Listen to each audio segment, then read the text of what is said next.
Hey guys, Alan here, I'm back. It's Friday, September 28th. It's been a while since I've done a daily because Laser, the guy filming this, has been on the road on the Cannonball. I was on it for a while. It's a long story, man. There's a whole lot to update you guys on.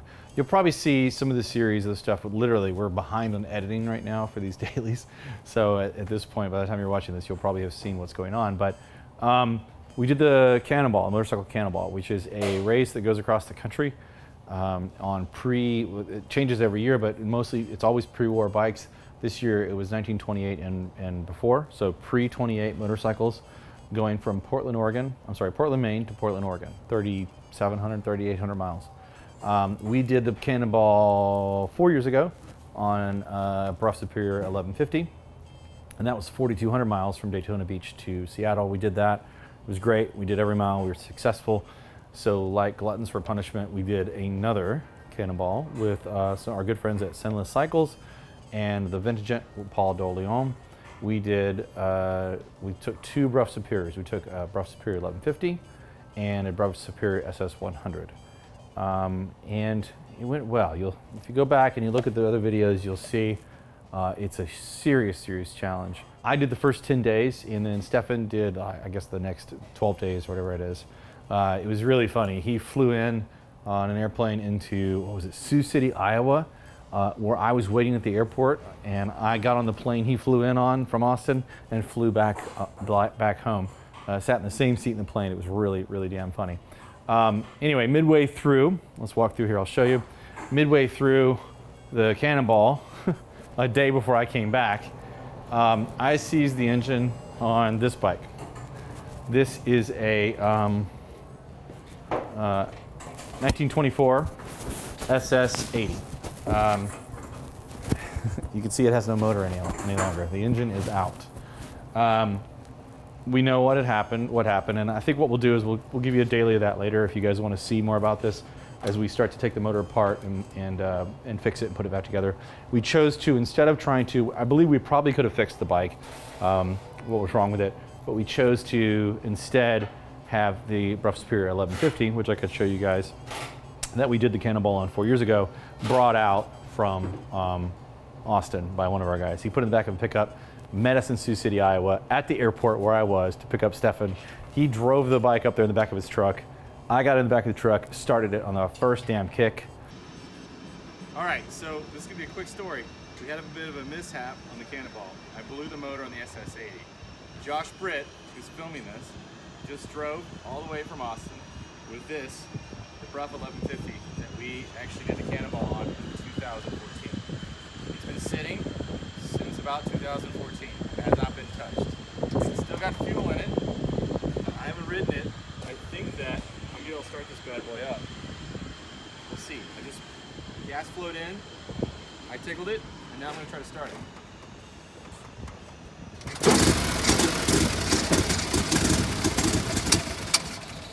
That was not staged. That was completely real. Holy crap. Chris Davis and Stefan then prepared it.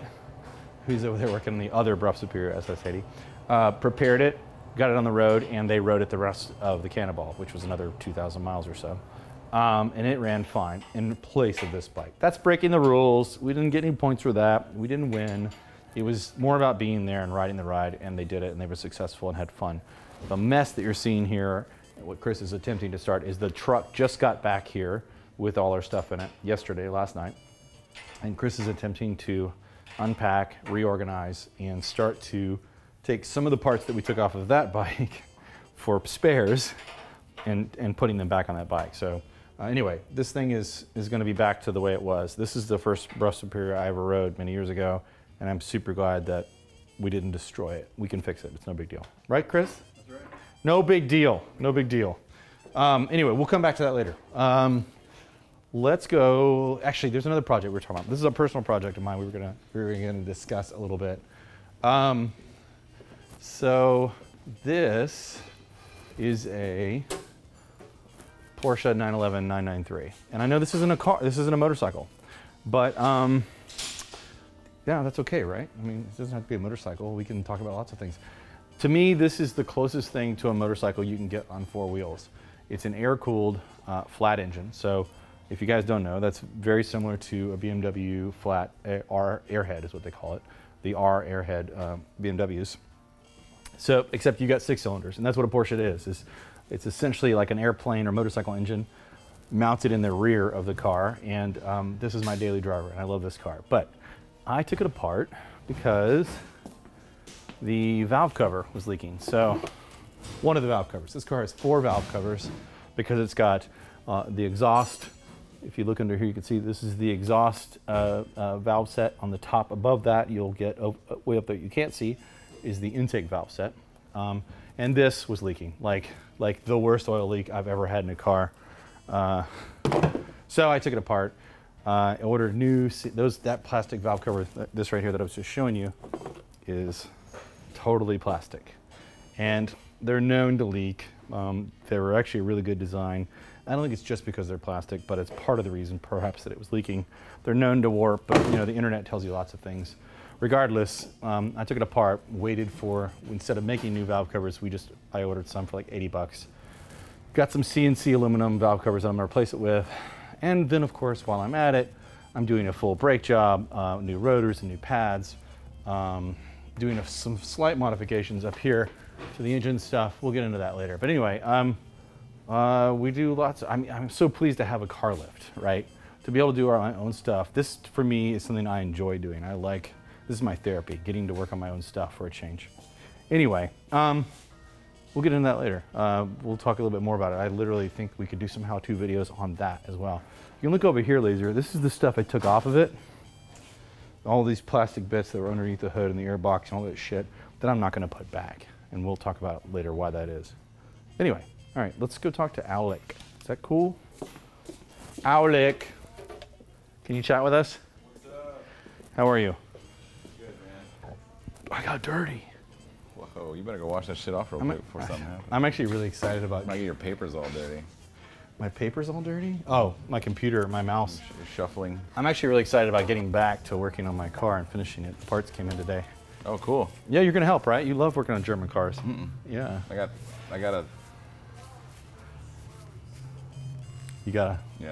something to do. You got something to do. You got this thing. You're helping someone move. It's really important. Alec used to be an automotive mechanic professionally and came directly from there to here. And you were there like 10 years, right? And says as soon as he got here, he became soft because now we have air conditioning.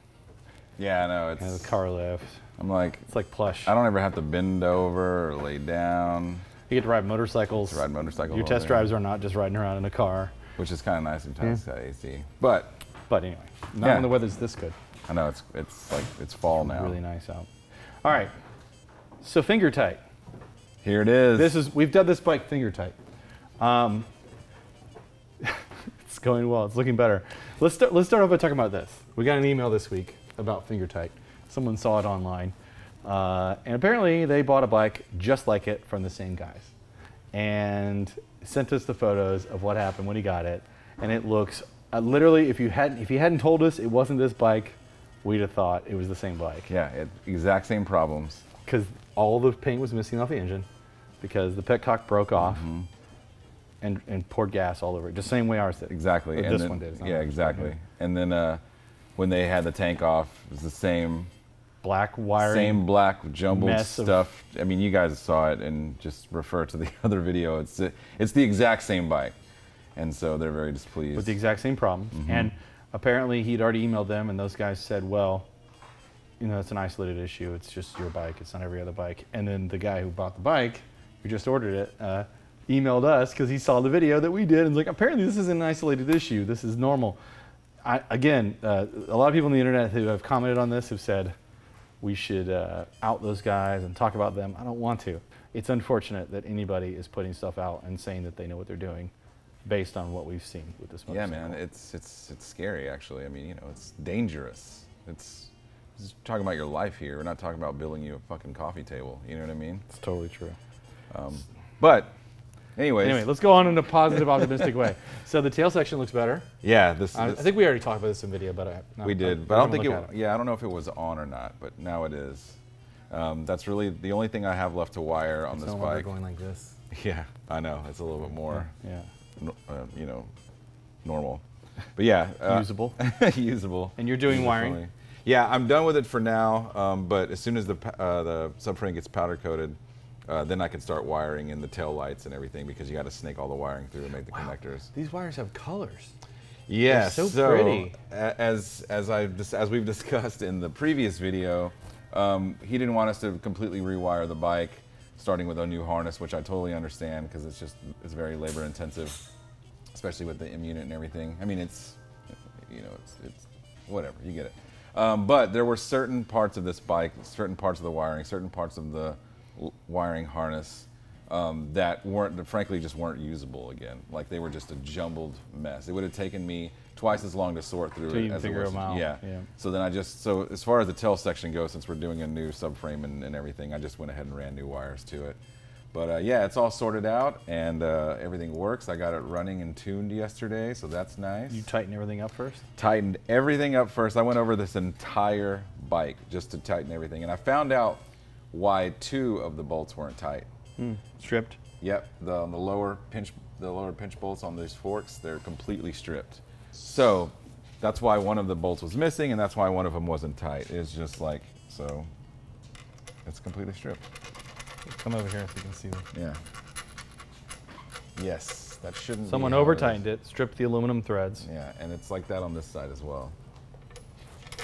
It's just what happened. And let that go out, because these are used forks, so who knows what these are from. They look like Yamaha or something. I just don't understand why you wouldn't look at that or fix that before you even started building. So what are you gonna do? You're gonna oversize it and tap it, and yeah, probably helicoil it. I let the customer know, the client know, and so I just want to see. Obviously, I'm not just gonna start doing a bunch of crazy stuff without his approval. So he's aware. So right now we're just gonna get it to the point where it's riding.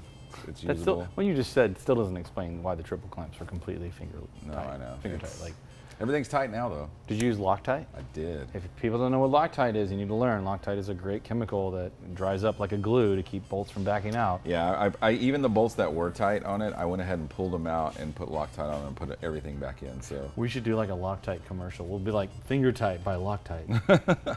Yeah. Anyway. But yeah, there it is in all its glory. We've got the M-lock on this thing? Yeah, it's right Where's here. Feel free. Wow. That's going to work? Yeah, it did. It worked. Look at that. Was that on there before? No. They didn't even, the client asked to add this? Yeah.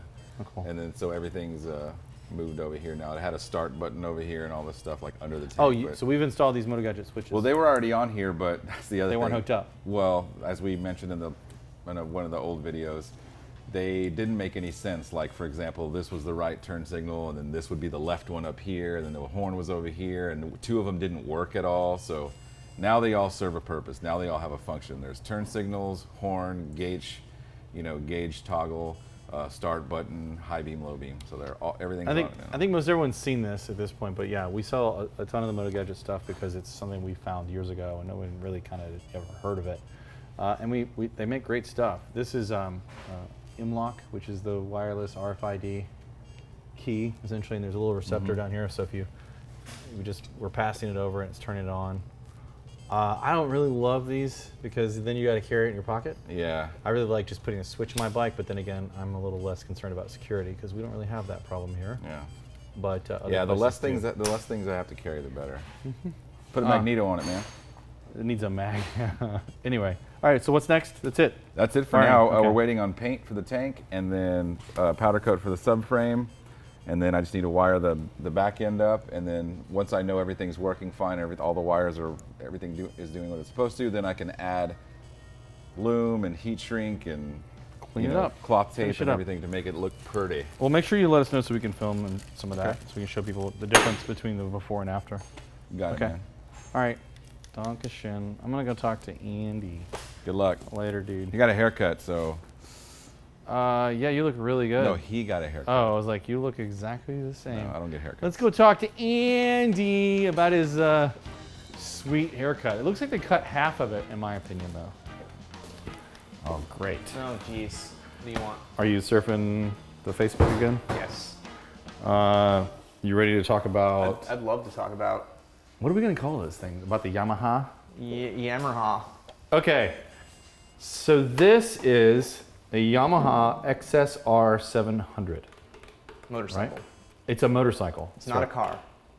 I think I agree. Okay. Yamaha was gracious enough to put this in our hands. They're one of the sponsors of the Handbuilt show, and they wanted us to build them a custom motorcycle or a customized motorcycle. They gave us choices of lots of their bikes, whether it be a VMAX or blah, blah, blah. Lots of different bikes. I really wanted the VMAX, of course, because it's the fastest bike. But more power. More power, but I realized that's not exactly the normal bike. Most people don't start with an XS, I mean with a VMAX. They start with something a little more reasonable. I think the bike has 220 horsepower, which I like. Completely useless. Yeah, I've liked VMAXs. If you don't know about the VMAX, you need to Google VMAX and look at the VMAXs from the 80s. They're mostly drag racing bikes, a big V4. They're just super, super kick-ass bikes. Kind of a cruiser with a ton of horsepower. It was what we call a muscle bike. This is a 700cc vertical twin, more akin to the XS650 bikes of the 70s that were kind of famous, which was Yamaha's version, in my opinion, of a Triumph, right? Or a Norton, right? And the team and other folks convinced me that we should do something a little bit more beginner style. I don't even want to call this a beginner bike because it doesn't feel like a beginner bike when you ride it. It's not exactly slow. No. So this is it, the XSR. So this is a 2018 XSR 750, and we've had it for months. We've put 1,500 miles on it. I've ridden it a few times. I put a couple hundred miles on it. A lot of people in the workshop have wanted to borrow this bike. If you hear that knocking, that's the leather team upstairs banging with a hammer because they always know exactly when to do it.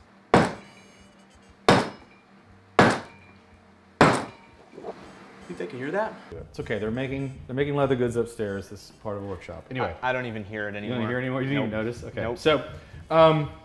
So we took this project on, and literally we've just been writing it and trying to see where the inspiration would take us on what we might do with it. And I guess I would say that that we all had some similar thoughts, but Andy was the one that came up with this. What we normally do is build bikes that are crazy custom parts, and we make things from hand that are one-off prototypes. And first thing I do when I see this bike is I want to build a custom aluminum gas tank and do all sorts of crazy stuff. Just go crazy. We go crazy. Like we do this sort of stuff, right? We start over and just build from scratch. And it was Andy's idea, if I can give you credit. Sure. It was your idea. We should do a bolt-on bike. We should do a bike that kind of inspires people to buy this bike, because the kind of person that's going to buy this bike is someone who wants a really reliable, modern bike with fuel injection, killer ABS, really good ABS. I've tested it a few times. Traction control and all of that. This bike probably gets crazy mileage. Right? I would imagine, yeah. It'll go as fast as anybody ever needs to go. That's for damn sure. And I have a feeling once we put exhaust on it, it's going to sound really damn good. It's got a really tasteful gauge setup up here. There's just a lot about it to like. After I've ridden it, they're right. This is a killer bike. I think the chassis and the handling is excellent too. It's very light and flickable, and all the things that make a motorcycle fun. It is purely great. The price point's pretty good, much more attainable for most folks. So what we want to do is we want to go out and look at what's available in the aftermarket for this bike, buy as many bolt-ons as we can, do some mild modifications, keep the stock tank. I think we've already agreed. Yeah. Maybe we make some adjustments to it, but this isn't even tank. If you guys don't know, there is a tank under here. This is a plastic cover that goes over it. It makes it look like a traditional gas tank. Exhaust, air filter, maybe some wheels, maybe some different switches and mirrors, but we're going to try to keep it to as much bolt-on stuff as we can, and hopefully inspire some people to want to do the same thing, because this is, in my opinion, a really modifiable bike. Yeah. It's kind of ripe for modifications. Exactly. Right? Yeah. All right, that's where we start. So, tell me, I know you've been doing some research, you've been looking out there. I haven't looked at a thing. I have no idea what's available for this bike. Yeah. So there is quite a few bolt-on exhausts that are readily available. So that's definitely an option for anybody that has one of these that wants to make it sound a little more lively. Okay. Yeah. Stock. It's just. Let's cover the basic things, like the high-level stuff. We're going to do exhaust. We're going to do exhaust. Paint work. Probably paint work. The seat. Trying to make it look a little more vintage. Headlight with an LED headlight. Okay. One that we sell that is a new product that I think is pretty rad. This is a standard halogen that's in here. Exactly. Okay. We're going to do a set of handlebars because, frankly, I think for anybody over about 5'6", the riding position is a little cramped. It's really tight for me. Yeah. Well, not really tight, but it's tighter than I'm comfortable. It's tight for me, and I'm not all that tall. No, it's true. Yeah. You are a midget. I agree. 5'9" is definitely midget size. Definitely midget size. Yes. Okay. All right. Exactly. We've established this. Obviously, we're gonna get rid of all these plastic bits that the manufacturers have to put on for regulations. Let's come down a little bit. Like, let's talk about this from, if you're a beginner motorcycle, maybe you don't know that a lot of guys that like bikes, they hate the size of this. They do this because the government makes them put these fenders that go all the way down. You have to have the license plate really prominent, and you have to have these reflectors, and you have to have these really giant turn signals. Even over here, you've got a reflector here. This is all factory stuff that the government makes them put on these bikes. But in Texas, we live in a state that's pretty loose. I want to be a cowboy, baby. I want to be a cowboy, baby. You don't even have to have turn signals. Exactly. You know, you're supposed to have a horn, headlight, High beam, mirrors, low beam. high beam, low beam, and a tail light and brake light. That's it. License plate light, technically. And technically a license plate light. That's But right. you know, that's always a little. And even then, in Texas, they don't screw with you too much. I mean, if you put a license plate back here and stuck it in, you can't even see it. They typically just leave you the hell alone. Unless you're riding like an ass, they don't really care. And so we're gonna kind of remove all that. Stefan rode his KLR around for like a year with no plate on it because the plate fell off. My history of my life, I've ridden, I mean, very few, nothing I have right now is legal. Everything's illegal, except for because we have dealer plates, the KTM's legal. Yeah. But anyway, I got a ticket yesterday. Let me tell you about that. So, yeah. What else are we gonna do? I Controls. think we talked about bars. Yeah, but I meant like mirrors and controls. Like, yeah. probably keep the stock switch gear because that's the Exactly. easiest thing to do. Yeah, maybe put some CRG levers on it or some something. cool levers. I think tires is another important thing, especially since we're planning on taking this bike to the twist off and doing some drag racing, both on the dirt and on the track. So I'm thinking it needs a super sticky set of Supermoto tires. I was actually gonna say maybe spoke wheels. This is kind of a throwback bike. Yeah. Can we see what's available? Spoke wheels. I'm sure there are some options out. I'll pursue that a little bit more. Yeah. Okay. Do you have anything that you wanted to show me that you've got? Not that you wanna currently. get? This is all like Preliminary. yeah. Okay. All right. So yeah, that's what we're gonna do. This is gonna be the bolt-on. The bolt-on. We'll call this the bolt-on. There's one Yamaha factory piece that I think is really cool for these. What? They actually have a Fort Gator kit that Well, that like, goes. Well, I mean, I got excited about that, but I'm a weirdo. That goes one direction. That goes the scrambler direction. I was thinking like vintage, like OG XS. Do they have Ford Gators? I guess they I did. think some of them did. Yeah, the earlier ones. I could be Then wrong. you got but like the vintage classic headlight nacelle and all those other things too. I mean, there aren't a lot of factory bikes that I'll say this about, I promise. I like the simple, small headlight. I like that the gauge is one gauge and it's kind of low profile and really small. Obviously it gives you all the information you need. There's stuff about this bike that just does not need to be changed. And that most of the bikes I look at, I just think I want to change everything. So, yeah. all right, well, I'm looking forward to this project. Well, let's call it the bolt-on. Yamaha bolt-on. Can we call it Macho Man Randy Savage? Oh yeah. Tell you what I'm gonna do for you, Alan. do for you. Oh yeah. Did you want to talk about any of the projects that we need to discuss? This is looking better. Can I say no? Yeah, you can say no. That's fine. We'll come back. We should come back to this one the Ed Boyd later. A whole other update. Okay. This is the alloy Guzzi. If everybody doesn't know, it's all in pieces. I guess we're done with that, meaning it's going to go out to paint soon. Some really fancy stuff. You guys will see that later. All right. I'll leave you alone. I'll chat with you later. Okay, we're gonna take a bunch of stuff off this thing. You got it. I can't wait. All right. Guys, I would say thanks for watching. I think that's enough of a daily. I know we haven't done it in a while. We're going to try to be a little bit more regular about this. People have been asking for us to do this more often, and that's great. The feedback's been really good. I would say let us know what you want to see. We've got a lot of requests that are in. We can't fulfill all of them yet. We're working on it. We want to get more into the how-to bit, and maybe this DIY bike with the Yamaha will go well. For now, like, comment, subscribe, follow. Tell us you love us. Tell us you hate us. Build something. Get your damn hands dirty. We hope to see you guys soon. Welder's on. Andy. Oh, he's welding. Give me just a second, let me finish this pack. All right, I'm with you. Okay. Why are you welding that ruler in there?